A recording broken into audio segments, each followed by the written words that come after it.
Hey folks, so I'm doing this video because we have finally seen the beginning stages of this North American roster shuffle that everyone was kind of expecting ever since we concluded the Season 18 ESCA land just last week, in which of course we saw some pretty shocking results where it seemed like Cloud9 had finally hit rock bottom after being at a plateau for quite a long time throughout the end of 2014 and into the turn of the year of 2015, and then even maybe kind of a slump or a huge drop-off beginning at Katowice when they failed to get out of group play. Not because they lost to teams they shouldn't lose to, but because they lost in ways that were just very shocking since they had so many opportunities to win.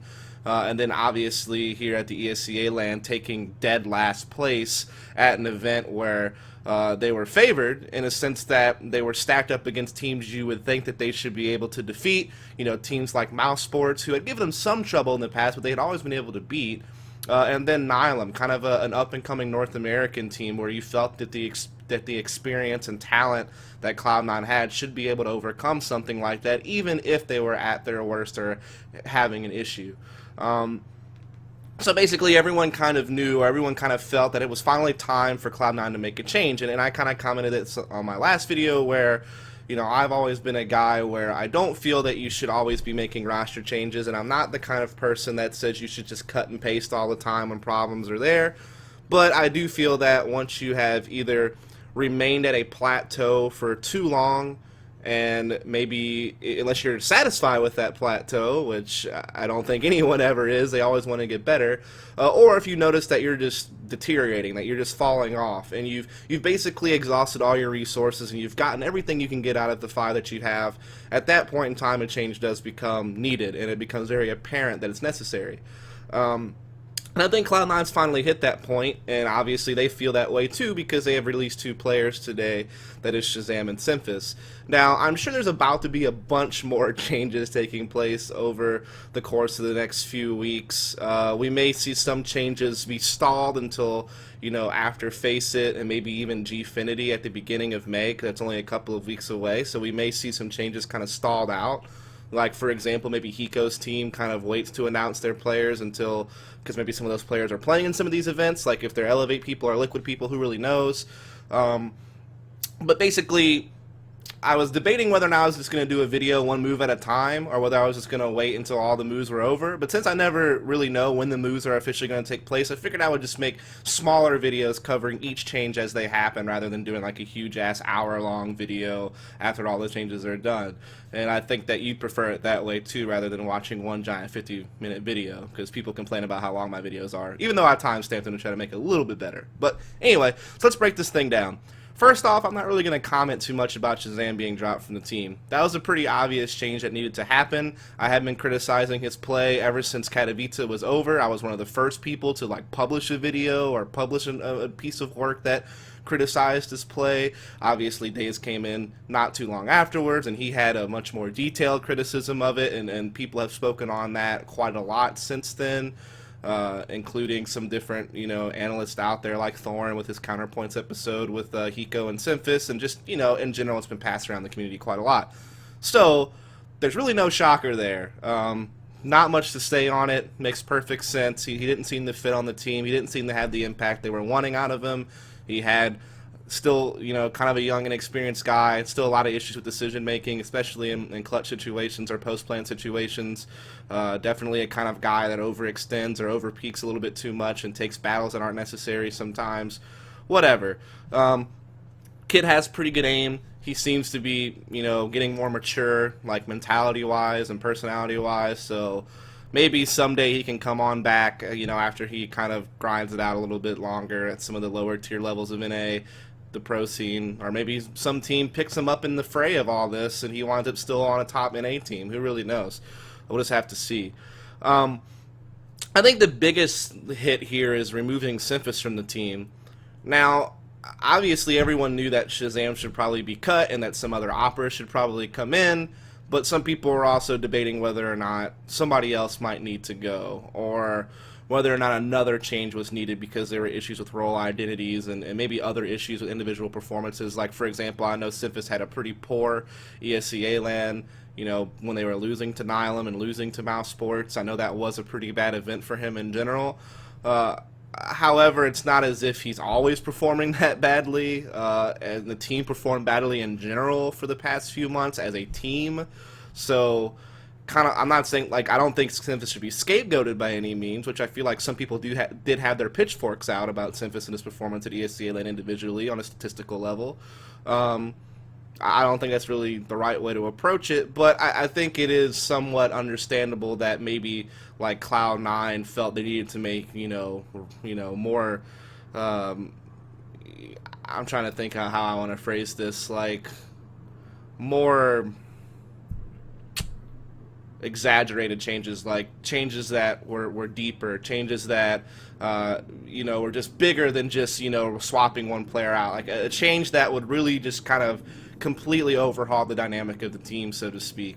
And so I guess removing another player on top of Shazam was kind of a means to do that.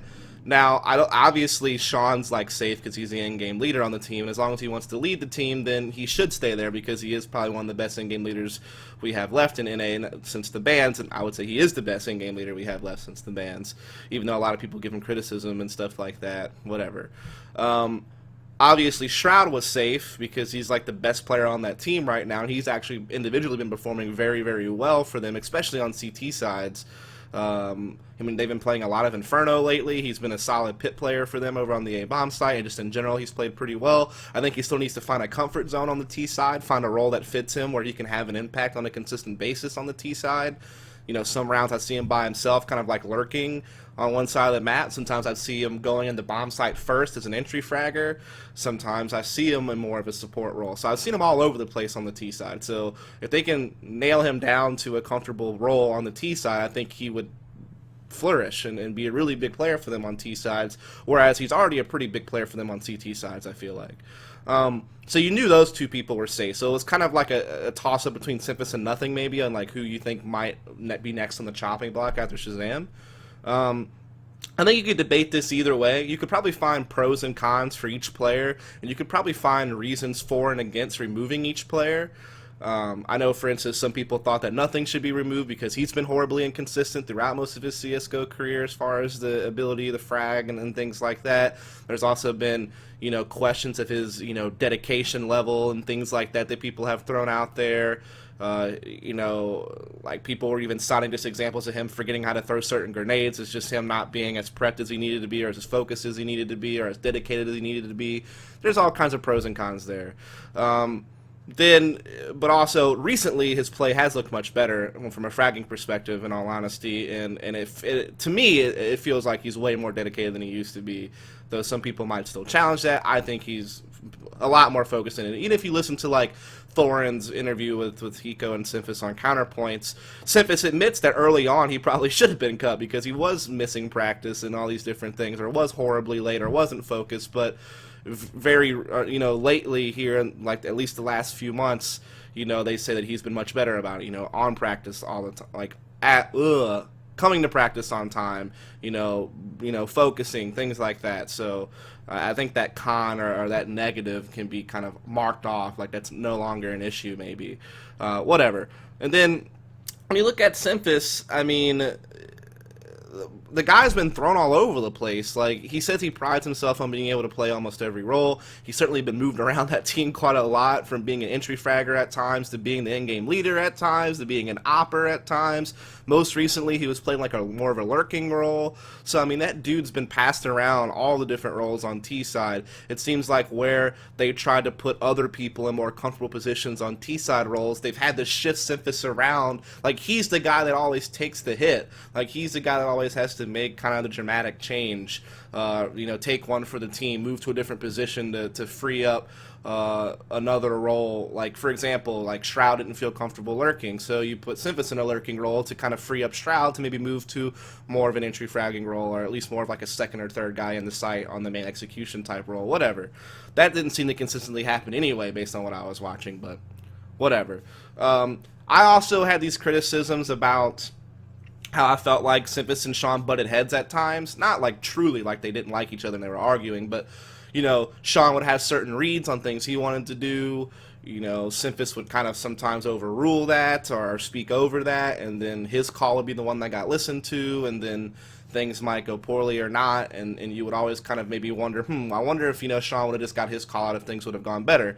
And the example I always used was when you were listening to their comms against Virtus Pro on Inferno at Katowice, there were so many times where Sean really wanted to change things up on T side because it wasn't going well. He really wanted to try to, exploit Neo at B and kind of, exploit the fact that VP were cheating a player to A early in rounds because they were just, hammering the B bomb or hammering Banana and pushing Neo down and leaving him there by himself. And he called that he wanted to kind of go that area probably 5 or so rounds, where other people like Semphis were calling to do more things at A. Finally, Sean steps up and says, no, we're going B. They go B, they win the round. And you kind of wonder, hey, maybe if they would have done this earlier, maybe that could have opened up the door to having a way better T side and not having to make the crazy comeback on CT side, which they wound up almost doing anyway, but that's beyond the point. So, but you then may take the other approach, from listening to the interview with Thorin, where it seemed as if Sean had prepped all these different things for Overpass,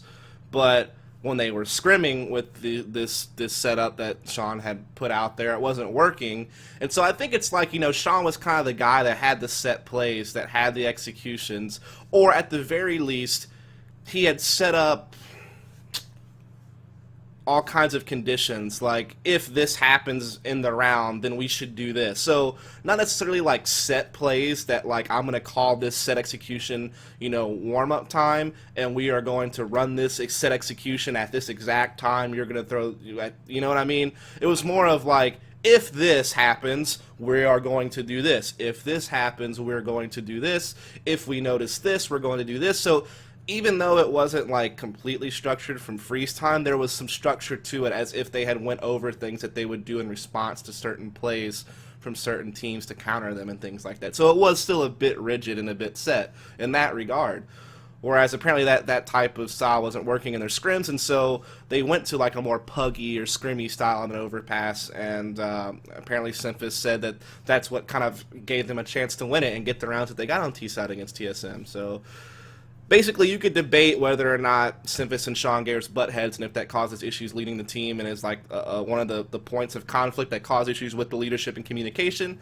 Or you could say that Semphis is a saving grace when Sean's calls and set plays aren't working. Semphis is able to step in and make observations and change things up to help them out. So, I mean, honestly, their T side executions have been fine lately as far as getting rounds on the T side. It's post-plant situations that really hurt them, especially in the TSM games at Katowice, and even in the ESEA land, there was many situations where I felt like they got into a site or they got a bomb plant and they had a chance to win the round, but in post-plants they just lost. Everyone remembers the Semphis play at Spools where he tried to spam with the 250 and lost that 1 versus 1. Then the very next round, it's a 2 versus 2, and then Shazam over peaks, gets killed. I think then Semphis was either in a 1v2 or 1v1, lost it. That's another round lost, and this was an Inferno game that they played, either against Mouse Sports or Nylon, I can't remember.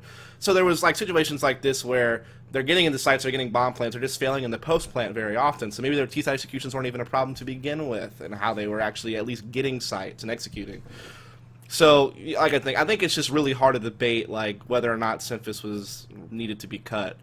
I mean, I feel like if you would have actually put him in a role he wanted to play and let him play that role instead of constantly just using him to fill in the gap to give someone else a role that was needed, then maybe he could have performed much better. I don't know. But we have to just accept the fact that that is the decision that Cloud9 made. So, with that said, what is going to happen now? Who are going to fill in these 2 spots, and what does that mean? Well, you know what? I think it's pretty safe to bet that Freakazoid's joining Cloud9 since he leaked his emails all over stream and people have screenshotted it and spread all around Reddit. Either this is the most elaborate troll I've ever seen in my life, or Freakazoid's joining Cloud9. It's one or the other. You know what? So I'll go ahead and roll the dice here, and I'll give my analysis of what I think about Freakazoid joining the team. And if he winds up not joining the team, then, oh well, then this fucking 5 minutes is wasted. But whatever. I'm just going to go ahead and safely say that there's a good chance that Freakazoid will join the team based on these leaked email screenshots that seem pretty damning. I guess it's not like damning. He's not convicted of a crime, but it's pretty good evidence that he's probably joined the team. And so I'll say it like this, right? Freakazoid, huge risk here, I think, for Cloud9. Simply because this guy hasn't played seriously in a very, very long time. In fact, the last time that this man has played, like, at a serious level, like, I know he's filled in for friends in different lower leagues in NA, probably over the past, like, 6 months or 8 months or something like that, but he hasn't seriously competed since like mid-January of 2014, so that's like a year and 3 months ago, or give or take. So that's a long time ago. Now, that doesn't mean that people can't come back from that type of thing. You know, RPK came back for Titan. You know, players do come back, but it's always kind of like that wonder if they're actually going to be able to attain any type of level similar to what they had before they left the game, when they left the game. So can Freakazoid return to a level that he was playing at a year and a half ago or something like that? Who really knows? Okay? I mean, the last time we saw him play, even a year and a half ago, it's not like he was playing on really structured teams. Like, he was playing with groups of friends. So, for example, when you look at the last time he played, which was like Season 15 of ESEA at that LAN, first off, you know, his online stats were pretty abysmal from the online play. I mean, in comparison to like the level we think he should play at. But that doesn't even matter. I'll be the first to tell you that this dude performs on LAN no matter what his online results are. And so this is kind of like a disclaimer, because if you see him playing online for Cloud9 over the next few weeks for like regular seasons of ESEA and MLG CEVO or Face It, whatever, people are going to be like, oh, he's not doing well, or he might have off games online. But when he comes to LAN, the man plays. And like, so when you look at Season 15, for example, I think he had like 78 ADR throughout the regular season, had a pretty negative KD. He steps up to LAN, instantly boosts his ADR by like 20. He's like in the 90s on LAN. He's got a positive KD. He's playing really well. His headshot percentage is like in the mid-20s. Like, I mean, he steps it up on LAN. So for anything you see about his online play, it's kind of hard to judge it, because on LAN he definitely brings a new level. He's one of those guys that performs better on LAN for sure. Which I know most people talk about people being online and performing worse on LAN. I feel like Freakazoid like really embraces the LAN environment and like steps up his play. So that's one like plus I'll give him for sure. Either way, like I said, it's just been so long since he's played, I don't know if he'll be that good or not. And like I said, even when he was playing like in Season 15 and Season 14 of ESEA, he was playing with groups of friends. Like in Season 15, he was playing on some pug with like Steel, who like hadn't really come into NA yet. This is before he joined iBuyPower and stuff like that, so I think he was just like visiting from Europe basically. And then, you know, they had like Frost and Neil, aka Monty, and then they had Mossbeck, like when we all kind of know how that went, right? And then before that, he was playing with like Mo and Clown and EasyPK, and like once again kind of just another team that wasn't even a full team, because like Clown got brought in last minute. He was rusty. He hadn't played in a long time. So like I said, it's really hard to know. Like basically, like we all know Freakazoid performed well a year and a half ago. Like he was like a crazy entry fragger, really aggressive, good aim, seemed to have a pretty good fragging ability, especially on LAN. He seemed to step it up. But even then, when he was performing so well, it was on teams that weren't even like full structured teams. I know he was like a stand-in for Complexity when Swag left before they brought in Shroud, and some people at that point thought he might join this group of players, and he didn't because they brought in Shroud. And even then, it was kind of hard to know because it was just a couple of online games. There wasn't a whole lot of data there to really know how good he was playing. So, with all that said, this is basically just my long way of saying who really knows how good he's going to be able to perform. I assume they will bring him on the team as some type of entry fragger. Definitely a very aggressive guy. You know, he kind of plays at one speed, which is go. I mean, he's really aggressive, dude. I'm sure that, like, he'll listen. I mean, if Sean coaches him to play certain ways, I'm sure he'll, like, listen. Like, he's not, like, gonna just ignore calls and just do whatever he wants all the time. But he's definitely a very aggressive player, so he could be an entry fragging role. Now, here's the crazy thing to me. So when Semphis was on the team still, apparently he had switched more to a lurking role. Obviously, it doesn't really make sense to me that Freakazoid would just step onto the team and take Semphis' role and be like the lurker that Semphis was being. I'm sure he'll step into an entry fragging role. Why couldn't Semphis have done that? Why couldn't you just switched him back to an entry fragging role? And I think he would have played better at that role, and maybe he didn't need to be cut in that regard, or whatever. You know what I mean? So that kind of like baffles me just a little bit, but whatever. Like I said, I guess bygones are bygones. And there's no sense in arguing about it. Symphysis was removed, but that is one point of contention I kind of have is, you know, you bring in an entry fragger, you could have just shifted Semphis to an entry fragging role, whatever. And I think he would have performed better there, which is what he kind of classically did for a very long time for the team, especially back when they had like Swag and Hiko playing like passive roles. Semphis had to be kind of one of those aggro guys with nothing, and I could have easily kind of gone back to that, so to speak, but whatever. So Freakazoid will play an entry fragging role. I'll also say this, like, there's been criticisms about, you know, his decision-making ability in some regards. So, like, sometimes he pushes when he doesn't need to. Not, like, in post-plan situations, like in clutch situations, but just, like beginnings of rounds or like, mid-rounds or whatever. He'll sometimes just kind of do something crazy that maybe isn't necessary, and he kind of sometimes gives up a kill that way. People have criticized his decision-making in the past, including some of his former in-game leaders, like Days and stuff like that. So, but of course, that was like Counter-Strike Source days, so that's like way long, and it's a whole different game, so I don't know how credible that still is. But, so, and that was like one of their main issues with Shazam, was decision-making in some degree. So, hopefully Freakazoid won't fall prey to that. I think with like proper direction and coaching, he could be fine in that regard, as long as like he's being micromanaged or he's being, you know, told, hey, this is what you need to do, this is what you don't need to do. I'm sure he'll listen. So, basically, here's the deal. Yes, Freakazoid could be huge for this team. He could be a great entry fragger for this team. He's very aggressive. He embraces that aggressive nature. He's not scared. He'll go in there and give you a play. He'll go in there and look for picks. He'll go in there and try to entry for you. And I know, to some degree, some entry fraggers aren't like that willing to sacrifice themselves or whatever. Freakazoid totally is. He'll go in there and try to make that play. And so he really will embrace the entry fragging role. So some people on the Cloud9 team were not willing to do that. Freakazoid definitely will. So that's good. He'll embrace the role. How well will he perform at that role? I don't really know, man. Like, it's hard to say. We'll just have to see how it pans out. Like I said, he hasn't played seriously in like a year and a half, and even then, he was playing on like pugs with friends and not like a really serious structured team. In fact, he hasn't been on a serious structured team until since Dynamic, like way back, like late 2012, early 2013, and he didn't even play on that team for very long. So, yeah, man, I just don't know. We'll have to see. It's a big gamble, I think. One that could either pay off or one that could totally crash and burn. But I guess Cloud9 is kind of in a position where they need to make big, brash changes and hope for the best because things were just not working out, obviously. Now, that whole rant may be completely worthless because maybe he doesn't get picked up, but I think the email screenshots are pretty solid. So that leaves the last piece, the last bit. Who is the fifth then? Let's accept Freakazoid as joining the team, and we've talked about that. Who's next? Who's going to join the team? And an Opper obviously would make sense at this point, but what Opper can they really get? Seems like Skadoodle's tied with Hiko, so he's not on the board.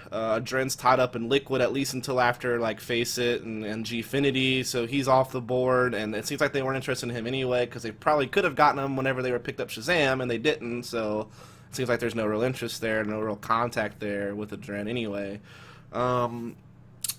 I mean, Peter, apparently some Daily Dot articles saying that he got benched from CLG. I kind of take Daily Dot articles with a grain of salt because, yeah, they've had some really good pieces, like Richard Lewis's expose on match fixing and things like that was absolutely huge, but they've also jumped the gun trying to get out there with the story first and dropped the ball, like when they said that Envious was going to pick up Mousespaz when it wound up being CLG and Envious picks up the, you know, former LDLC team. Now, granted, you know, maybe Envious was interested in Mousespaz, and so they were jumping on that, but it wasn't, like, set in stone like Daily Dot made it out to be, obviously, because that's not what wound up happening with sponsors. So I think they jumped the gun a bit sometimes with their articles, and so I don't really know whether to accept them or not right off the bat. I kind of wait and see. So this whole thing with Peter and CLG, I'm not like willing to say that, oh, because this Daily Dot article came out that that's for sure what the deal is. I have no clue. Of course, there's that really ambiguous tweet by Peter a couple of days ago about not being able to stream because something came up. Who fucking knows what that means? Like, people, I think, are just like grabbing on any little bit of information and just like going hard on it, like, basically. And I just think that that's kind of the wrong way to approach it. But you know what? I think Peter could be a good pickup for this team. I think he would be an upgrade in the opping department as opposed to Shazam. Maybe not when it comes to raw aim, and the speed at which that they can play or whatever. But Peter definitely a guy that can help with leadership at times. Definitely a guy that is more clutch than Shazam, better decision making and post plans than Shazam for sure. And so he could be an improvement to Shazam for I think. Though I would also say that he's been kind of inconsistent himself in his own play, because yes, he's had big games like against Envious X Games Aspen with the op where he's like carried and like been amazing for them, but then he's also had games where he just kind of fades away and you don't really even notice him, so to speak, like against Nip on Mirage at Katowice in group play, games like that where he just gets completely shut down and has an issue coming back into the game. There's even moments at like the Sivo land where he kind of was getting, you know, bullied or whatever. But in general, I think he still would be an upgraded Shazam as far as his decision-making abilities and his game sense and things like that. And he can still be effective with an op. And he can pick up a rifle when needed. He's not one of those oppers that can't rifle at all. You know, he can pick it up if, like, he needs to because of the economy or whatever. If not Peter, who else? I mean, I have no idea. We'll just have to see on that front, but that's my initial reactions to what we've seen so far from Cloud9. I'll do another video once they do finalize their 2 pickups or whatever and kind of break that down again, unless they pick up Freakazoid, which I've already kind of broken that down, so there's no real point in doing that over again. But we'll talk more about Peter or whatever if he does actually get picked up by Cloud9, if that rumor's true or whatever. We'll talk more about it then. And I'll just keep making videos as I keep getting updates on roster changes, so be on the lookout. Thanks.